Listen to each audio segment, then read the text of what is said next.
Welcome, everybody, to this first ever Startup IdeaFest.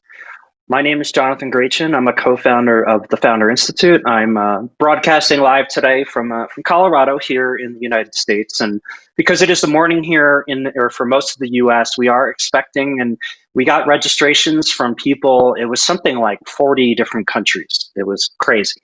All right, we're expecting people from all over Europe. We have people from Africa. We even had a couple people that were joining from Asia, which to me is a little confusing because it's really, really late there, or early, I guess, however you want to call it. But wherever you're joining in from, let us know in the chat. I see, all right, Ahmed is calling in from, or dialing in from Bahrain.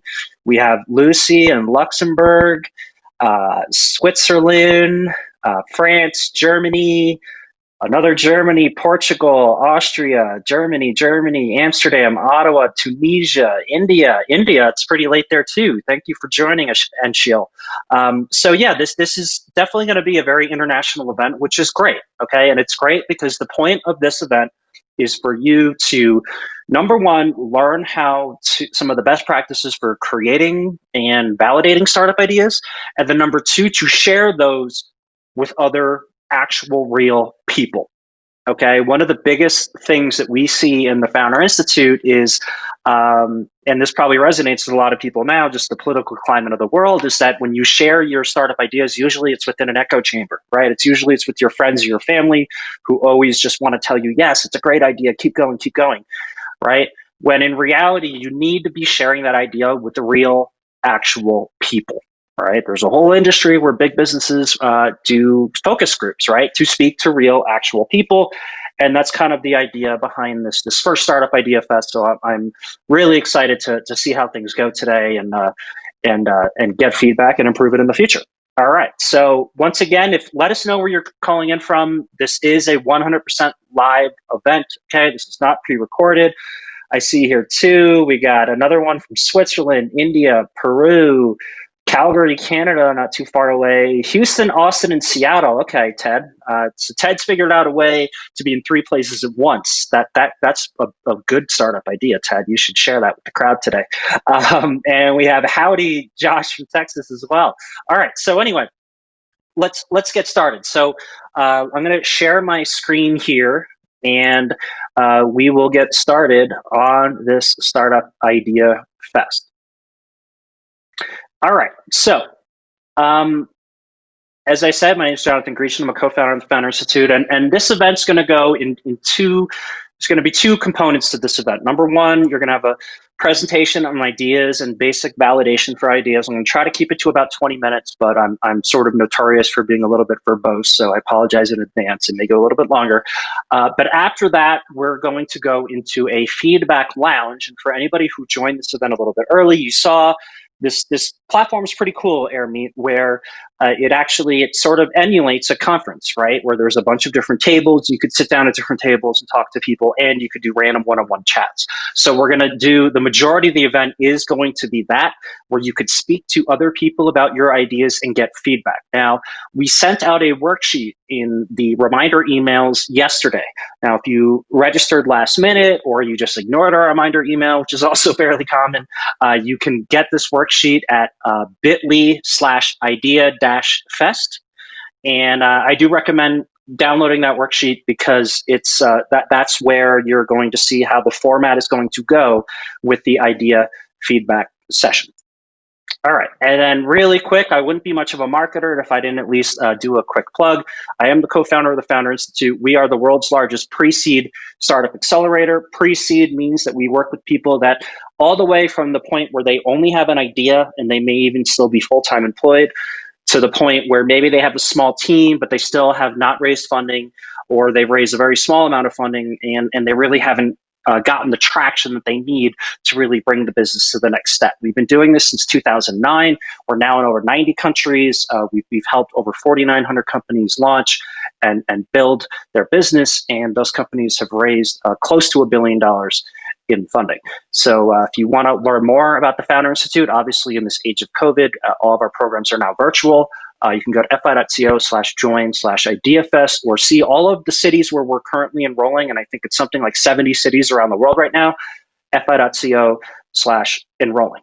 Okay, so With that being said, the first part of my presentation here is going to be about uh, the basic best practices for building a startup idea and good startup ideas and things that we've learned now in the almost 12 years of the Founder Institute. And really, at the end of the day, if there's one thing that I can impart on you today, right, and this is why I'm putting it at the top, is that if you're going on this journey to build a startup, realize that the cards are stacked against you.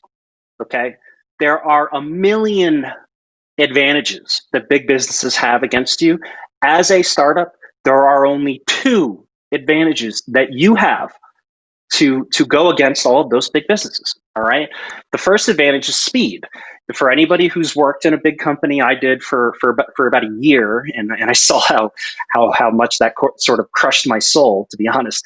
But for anybody who's worked in a big company, I'm sure you'll see that there's bureaucracy, right? The speed at which a big company can learn how to build a product that actually satisfies their customers' need is very, very slow. Whereas in startup, you can move really, really fast. You don't have to go through levels of bureaucracy. So you can really be nimble to the needs of your customer much more quickly. And you have what I like to call a compounded learning curve, right? So somebody used to say that, it's a very famous quote where compounding interest is like it's like the ninth wonder of the world, right? It's like helped create this whole society that we built is the concept of compounding interest.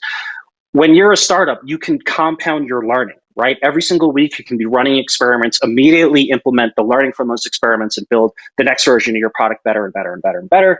Whereas a large company, the best that they could ever hope for is to have sort of a gradual learning curve. So that's one advantage that a startup is going to have. So if you're not fast, you're going to lose. The second advantage that a startup can have is their niche focus. Big companies have shareholders, they have, even if they're not public, right? They just have a lot of constituents that they need to report to. So they're never going to release a product that targets a niche audience with the perfect, with the perfect product for that audience. They're going to cast a very wide net.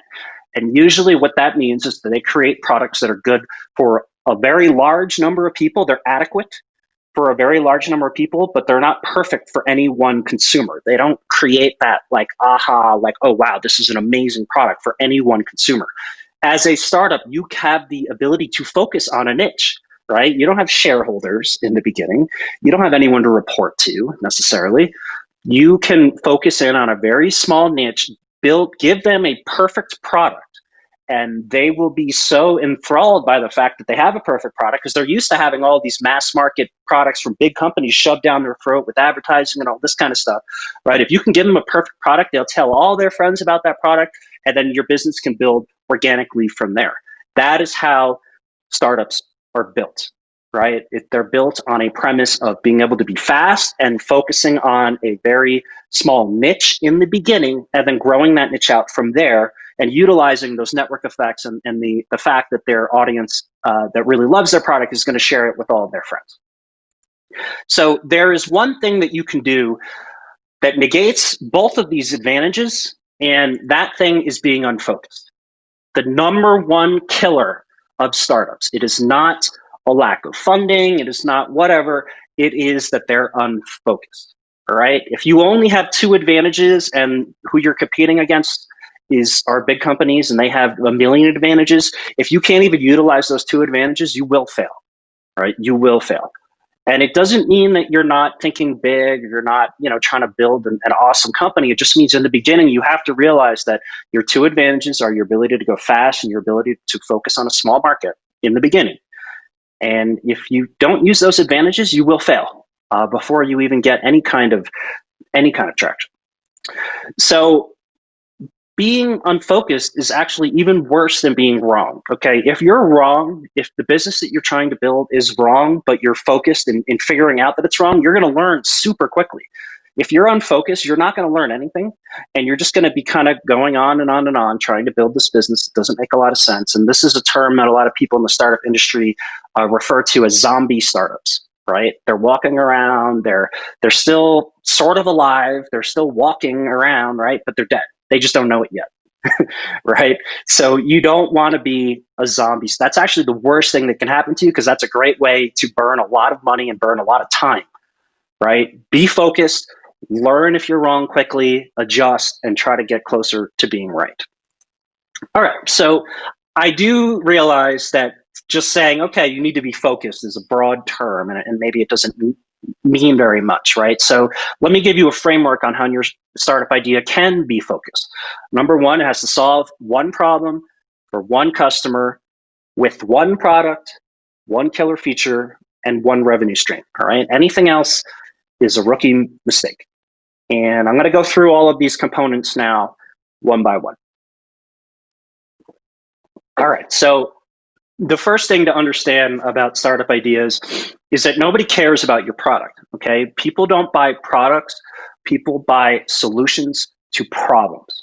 That's what people care about, right? Now, I do realize I picked a funny image here, right? But I would imagine that whoever came up with the picnic pants idea was like, oh, wow, this is such a cool, product, right? But they never thought to go back and think about, okay, what is the actual problem in the mind of a consumer that they have that would compel them to search, find, and purchase my product, right? It's just the way that our brains work. As soon as the startup idea kind of factory starts going on in your brain, you're going to think about what the product is going to look like years down the line. Oh, it's going to do this. It's going to have all these different features, right? And you're going to lose sight of actually what the core problem that you're solving for the consumer is, right? You have to solve a problem. We're all freaking busy, right? We're not necessarily looking for nifty things that add a little bit of value here. We all have problems as humans. We're all looking to solve those problems. You have to focus on a problem that you can solve. And customer development, and this is obviously a very common term in startup land. I believe it was termed by a gentleman named Steve Blank, but I could be mistaken on that. But it's used in lean startup methodology by Eric Ries and a lot of the best practices for startups that are out there today. But customer development is essentially the process of finding a problem that's actually worth solving, and then understanding that problem so well that you can build a perfect solution, right? So if you go back to what I was saying before, you have to build a perfect solution for a niche audience. And that's what customer development is. And you can Google that. You'll go down a pretty large rabbit hole there, but it is an extremely important thing that you need to do in order to fully understand the problem, the one problem that you're going to be solving for a customer. And that problem, in order for the business to be worth or for the problem to be worth solving, that problem needs to affect a lot of people, right? In other words, it needs to possibly equate to a business that can be sustainable. And number two, it has to, be enough of a problem that those people are willing to pay to solve that problem, right? There's a lot of problems that I have that are just weird little small problems, right? Those problems generally aren't worth solving. You want to find a problem that annoys people so much that they'll pay to actually solve it. That's the litmus test, right? If you ask your mother or you ask your cousin or whatever, they're going to say, oh yeah, it's a great idea. But when you really get to the brass tacks, it's like, will you pay to solve this problem? That's how you know if this is something that's worth building or not. And the first step in figuring out, what problem you can solve and validating that problem is in creating a problem statement. So the IdeaFest worksheet, which you can see here, bit.ly/IdeaFest, this is going to be the first thing. And I'll dive into this a little bit more later in this presentation, but this is what we're going to do today here during the networking sessions. But the basic problem statement is, I believe that a defined audience has a specific problem. Okay, and an example would be, I believe first-time mothers have difficulty buying supplies they need for their children before they run out, right? Or if it's a B2B business, I believe HR executives just see way too many applications in the current day. But the first step is to actually start to define the problem that you're trying to solve. And then the second step is to interview those customers. All right, and this is a big component of customer development, and there's a lot of templates that you can find out there to interview customers. This is the one that we like to use sort of right off the bat. Simple stuff, right? What's the hardest part about whatever the problem is that they're trying to solve? Why was it hard? Have you looked at other solutions? If you haven't, why or why not? Why was that solution not perfect? And is this something you'd be willing to pay for? Now, one thing that you should notice in these set of questions is that not one of these questions actually talks about your solution. Okay.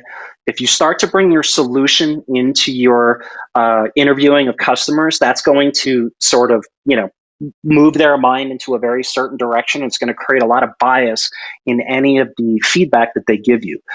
As a entrepreneur trying to validate a problem, you don't want to talk about your solution just yet. You just want to talk about your problem. You want to start to understand that problem. Okay. Now, in the workshop today, we're going to talk about, you're going to be allowed to talk about your ideas and that kind of stuff because this is an IdeaFest. But just when you are working with customers, you want to not talk about your solution. Okay. You want to talk about your problem. You want to understand the problem. So the second part, right? So now you figured out a problem to solve. Now you have to solve it for one customer. Now, this is a big thing that we see is a problem that we call customer confusion. Your customer is the exact person who's going to pay for your product. Now, in some cases, it could be the person that directly influences that payment decision, right? So maybe it's a parent, for example. Obviously, a child's not going to whip out a credit card in most cases to buy your product if you're building something for children. But even though the child directly influences that purchase decision, the number one person is the person that actually takes out the credit card and pays. Okay. So that is the number one person that you should be worried about. And you need to really, really have a focused definition of who they are. I can't tell you how many startups pitch me and I hear, oh, I'm helping women. I'm like, really? You're helping like half or whatever, close to half of the population of the world? That tells me that you're pretty lazy in trying to understand who your consumer is and what their problem is. Right? You have to be specific, something like single women aged 22 to 34 in the US to practice yoga and work full time. Similarly, if you're building some kind of small, if you're targeting small businesses with some kind of SaaS product, again, you can't sell a small business, right? It's not the small business who whips out the credit card. It's going to be one specific person in that small business who has their own set of KPIs, who has their own set of goals they need to reach to get their next raise. And you have to be solving their problems. So the more defined you can be on the consumer or the customer that you're focused on, the better. And again, being really niche and really focusing on one customer is not, I'm not trying to limit your aspirations here. Okay. Jeff Bezos with Amazon, right? He first focused on people that wanted to buy books that were hard to find in physical stores. Mark Zuckerberg, it was a social, not even a network. It was just a place to see pictures of other people in your dorm, one dorm in Harvard, right? Big businesses are built by focusing on a niche audience first, understanding that audience really well, and then essentially creating a playbook to build out more and more audiences, more and more geographies, et cetera, from there. You have to start niche and you have to understand that audience. The third thing is you have to do this with one product, all right? I hear so many people tell me, oh, I'm going to create a whole brand, a whole line of things, right? And believe me, it's hard enough to create one product for one customer that solves a problem they're willing to pay. If you try to do multiple at one time, like at least any investor or anyone that knows what they're doing in startups is just going to sort of roll their eyes at you. All right. And these are some of the rookie phrases that I hear: a family of products, suites of products, lifestyle brand, whatever, right? You have to start super focused. And the beauty of it, and this is one of the beauties of the internet and all the different tools that we have now, is that you can validate the customer demand for your product before you spend a lot of time or money building it. Okay, here's the wrong thing to do: is to have your idea in your head. You thought about what this thing's going to look like years from now. Then you go online, you pay some developers somewhere where developers are cheap to build it. You put it out there, and you realize that you're a solution trying to find a problem. Right? Nobody wants your product. Now you're screwed. You're out of money, and you're out of a lot of time.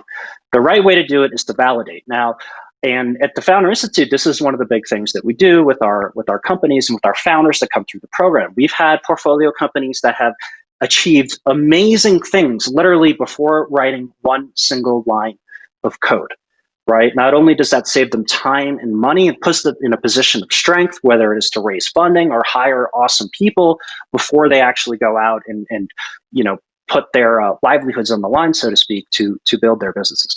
So the first method to validate your business is to interview customers, and I mentioned this before, and this is part of what the goal of today's event is, for you to interview people that could be potential customers. The second method is what is known as the Concierge MVP. So for those of you who don't know, an MVP is a minimum viable product, okay? And this is a first or an early version of a product that you put out there into the marketplace, where it's clearly not the final product you're going to build. It's clearly not something that's ever going to be sustainable. The only point of the product is sort of to use a scientific method where you can validate yes or no whether people want this product and whether it could become a viable business. So Zero Cater, which is an interesting company out of Silicon Valley, I really enjoy telling their story because to me it's just sort of brilliant. Okay, so they essentially had a couple of guys who realized, okay, it's really hard. They worked at a small company in Silicon Valley, and they realized, it's really hard for the office managers at these companies to order lunch for everybody every day. Okay, the office managers have a budget. The office managers get kind of crap when if they keep ordering the same thing every day, and the office managers have a shit ton of other stuff to do. Right? It's not easy being an office manager. So what they realized was, okay, what if we could figure out a way where they could quickly and cheaply get a variety of different food to order for their office for lunch every day. Right? So literally before building anything, they literally did a spreadsheet. They called restaurants in their immediate area and said, hey, if we were willing to give you bulk orders, how much of a discount could you give us?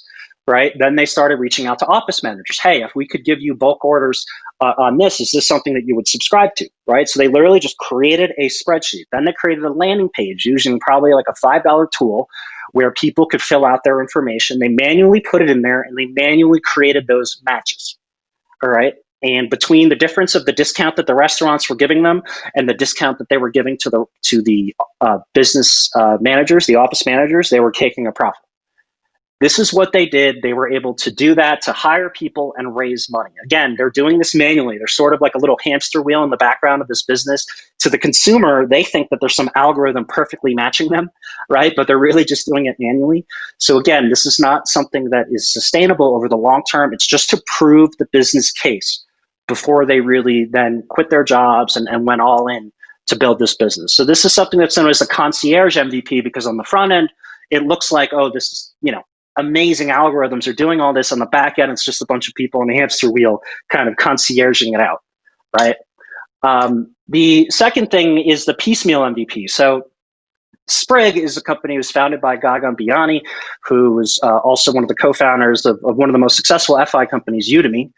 And what he did here, it was a company that was essentially trying to get you, freshly cooked, healthy meals within 15 minutes or less, right, in your city. So they focused on San Francisco. What they did was literally to test out the economics to see if it could work.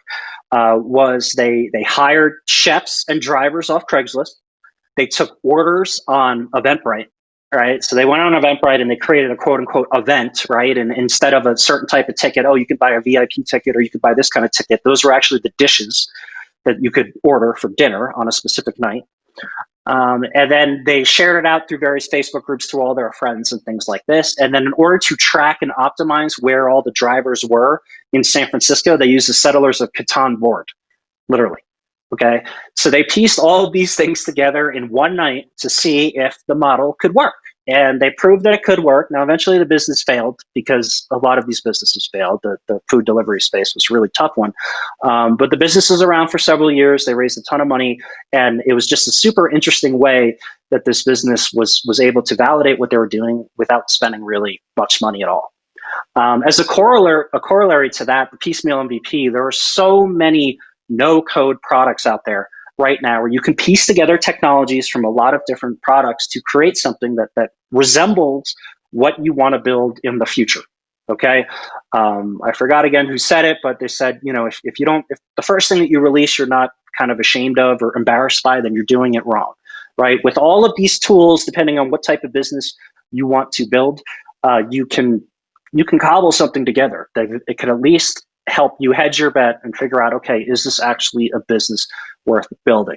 And if you want to learn more about some of these no-code things, I would recommend nocode.tech.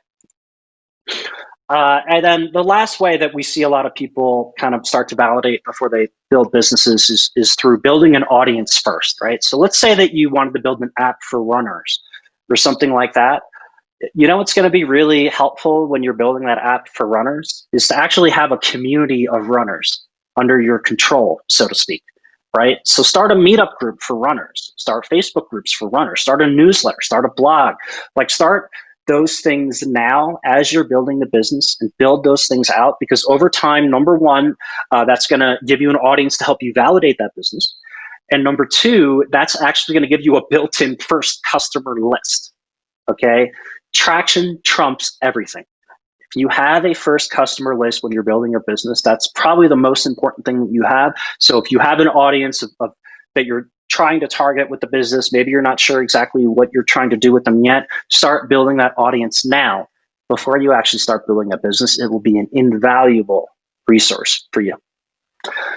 Okay, so I'm going to wrap up here in a second, but the fourth rule is one killer feature. All right, there's a common misconception that consumers want choice, and you can see here. This is a screenshot from I think Dell, right? It's probably from a couple of years ago, but it's a bit overwhelming, right?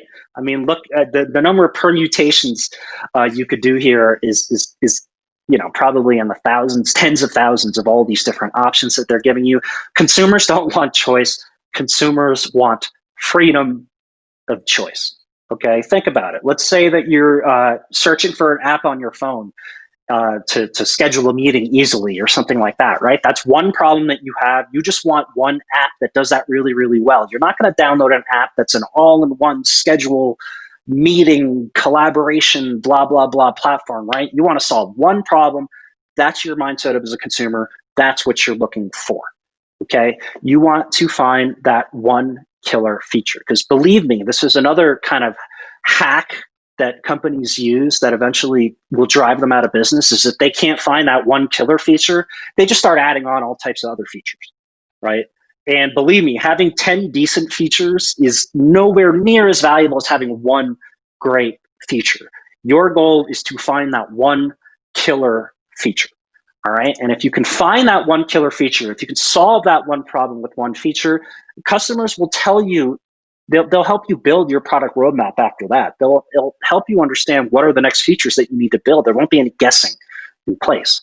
All right. You need to have that match of an audience. One killer feature solves one problem for them that is really important to them. And then after that, they'll share your product out. They'll give you feedback. They'll make you understand where your product can go. Take all the guesswork out of it. And then finally, one revenue stream. So one of the biggest pushbacks we get on this is people will cite, oh, we'll Google it and start with the revenue stream, or Snapchat or Twitter or whomever. And that's true, right? But that's also, that argument is like saying, okay, well, Brad Duke here won the lottery, so I should play the lottery too, right? Like the lottery is a good strategy to make money, right? You don't want to isolate out the people that essentially won the lottery. All of those businesses rode some of the fastest growth patterns in startups that the world has ever seen to get where they were. And they had so much growth so quickly that so many VCs were willing to just throw blank checks at them to take their money, that's how they were able to grow without a revenue stream. So, if you're thinking about a strategy, it's probably best if you assume that you're not going to win the lottery and that you're going to have some kind of sustainability right off the bat. Now, the other thing that I'll say is not advertising, okay? This kind of pisses a lot of people off, but do some simple math here. A CPM is cost per thousand. This is kind of just how advertising works. A $5 CPM, I'm simplifying things a lot here, okay? But a $5 CPM, which is sort of an average, general average, means that for every 1,000 people you show an ad, you're going to make $5,000. So that means, do the math, you're going to have to show an ad to 1 million people to even make $5,000. All right, that's nothing. That won't even cover your server costs necessarily, right? It's certainly not going to cover full-time salaries for a lot of people, for anybody that needs to sell the advertising or anything like that. All right. Advertising in general is not a great revenue stream. Now, again, obviously, if you can become a Facebook level, Twitter level, or whatever, then they are able to vastly increase their CPM costs because they can target people so well, right? The math starts to change. But generally speaking, advertising is not a good way to get started. And usually when I see an early stage startup say that they're going to make money on advertising and they don't have a massive amount of traction, it's sort of a laziness on their part.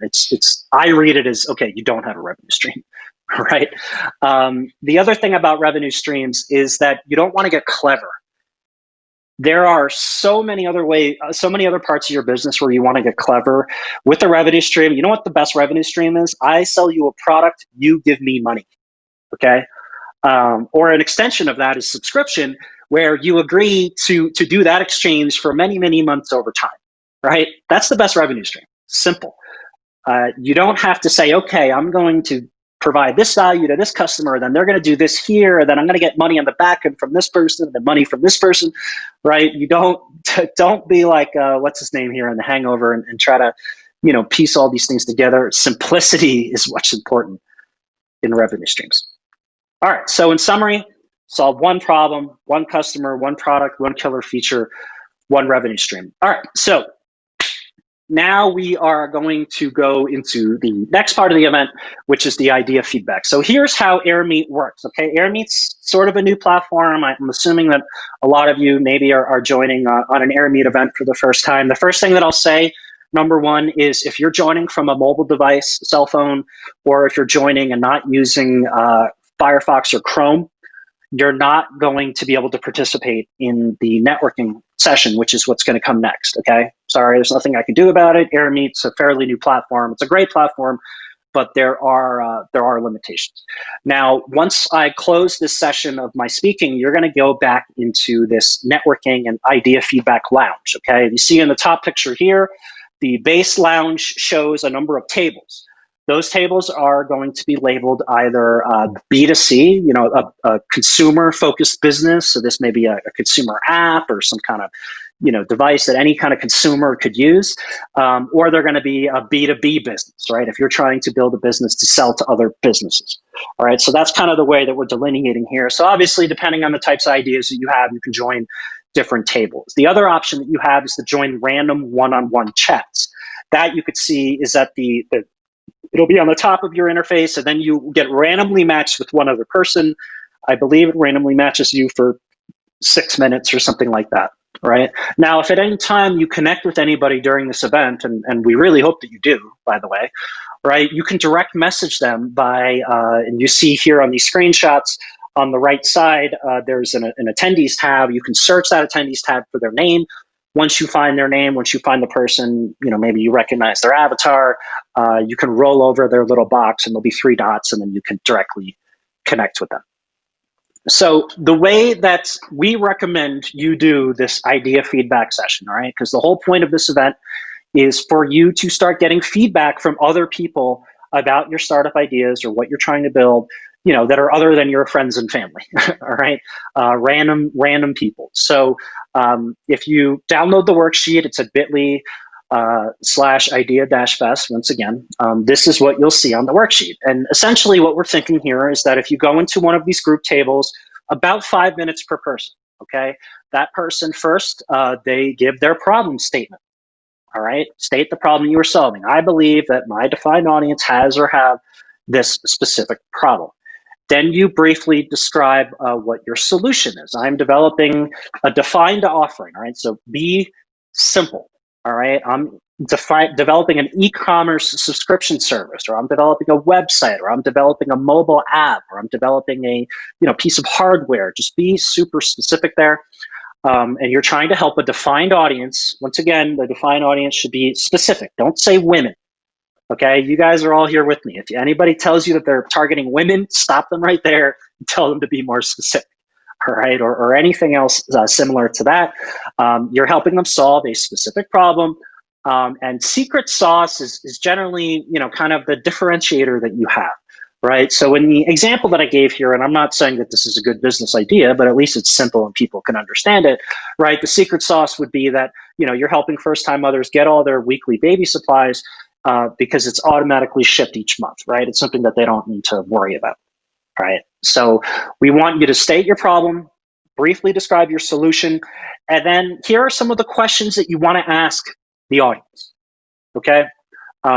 Is this a real problem that you face, right? Now, some people on the table may not be your target audience. That's fine. Some of them will be. You want to hear from all of them. Number two, what are some of the substitutes, right? What are other ways that people could solve this problem? That doesn't necessarily mean that it's a direct competitor. A lot of times people solve problems by doing really unconventional things, cobbling a lot of different things together. You want to ask if your solution does what you're proposing actually solve the problem that you're trying to solve? And then finally, do you think you or your customer would actually be willing to pay to solve this problem? Is it a big enough problem that they actually pay to solve? So please download the PDF bit.ly/idea-fest as you go through this feedback session.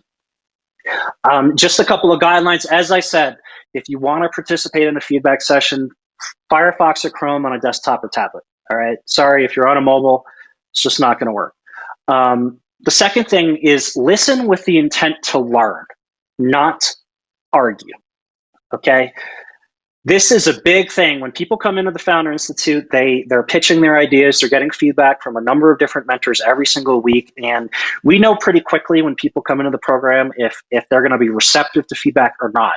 If you're going to argue with somebody about the feedback they're giving you, that is you taking up time where they're not giving you valuable feedback about your business. Okay? Maybe their feedback sucks. Maybe it's stupid. Whatever.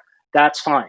Take notes. All right. The more you talk, the less they talk, the less feedback, the less information you're getting. All feedback is good feedback. At this point, do not come into this. This is not a debate club. Okay. And again, I'm counting on everybody on the line here. If somebody just wants to argue, just say, hey, look, just listen to the feedback. That's the point here. Okay.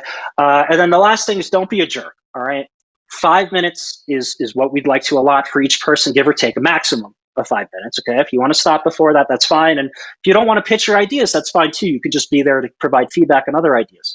Right. And also don't be a jerk. And as soon as you get your feedback, now you just go to another table. All right. Believe me, you hearing other startup ideas, you hearing feedback that people have to other startup ideas is extremely valuable for your idea as well. Believe me, you will see the parallels.